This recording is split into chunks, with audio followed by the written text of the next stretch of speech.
ನೀವೆಲ್ಲ ಕನ್ನಡದ ಸುಪ್ರಸಿದ್ಧ ಸಿನಿಮಾ ಕಾಟೇರ ಸಿನಿಮಾವನ್ನು ನೋಡಿರ್ತೀರಿ. ಆ ಸಿನಿಮಾದಲ್ಲೊಂದು ಸೀನ್ ಇದೆ. ಅಂತರ್ಜಾತಿ ವಿವಾಹ ಆಗಿದ್ದಕ್ಕೆ ಮರ್ಯಾದೆ ಹತ್ಯೆಯನ್ನು ಮಾಡಿರ್ತಾರೆ. ತಮ್ಮನೆ ಅಕ್ಕನನ್ನು ಕೊಂದಿರ್ತಾರೆ, ಬರ್ಬರವಾಗಿ ಭೀಕರವಾಗಿ ಕೊಂದಿರ್ತಾರೆ.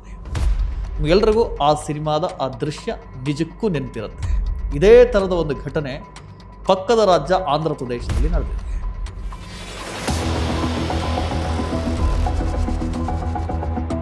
ಆಂಧ್ರದ ಪೊಲೀಸ್ ಸ್ಟೇಷನ್ನಲ್ಲಿ ಕಾನ್ಸ್ಟೇಬಲ್ ಆಗಿ ಕೆಲಸ ಮಾಡ್ತಾ ಇರ್ತಾಳೆ ನಾಗಮಣಿ ಅಂತ.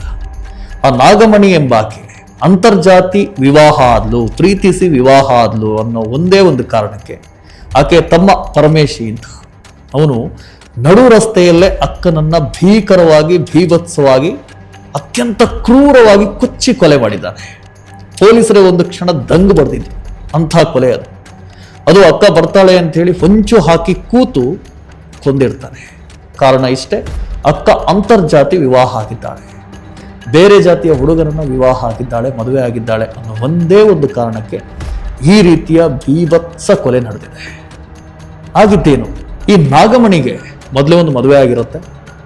ಮದುವೆ ಆದ ನಂತರ ಡಿವೋರ್ಸ್ ಆಗಿರುತ್ತೆ.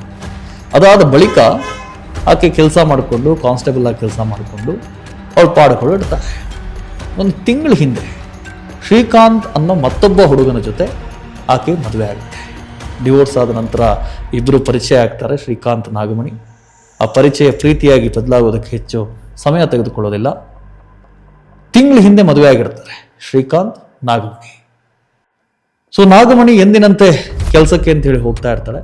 ಹೋಗೋ ಸಂದರ್ಭದಲ್ಲಿ ಈ ಪರಮೇಶಿ ಅವತ್ತು ಕೊಲ್ಲೆ ಮಾಡಲೇಬೇಕು ಅಂಥೇಳಿ ಮಚ್ಚು ಹಿಡ್ಕೊಂಡು ಬೈಕ್ನಲ್ಲಿ ಬರ್ತಾ ಇರ್ತಾನೆ. ಈಕೆ ಸ್ಕೂಟಿಯಲ್ಲಿ ಆಫೀಸ್ಗೆ ಅಂತ ಹೇಳಿ ಹೋಗ್ತಾ ಇರ್ತಾಳೆ.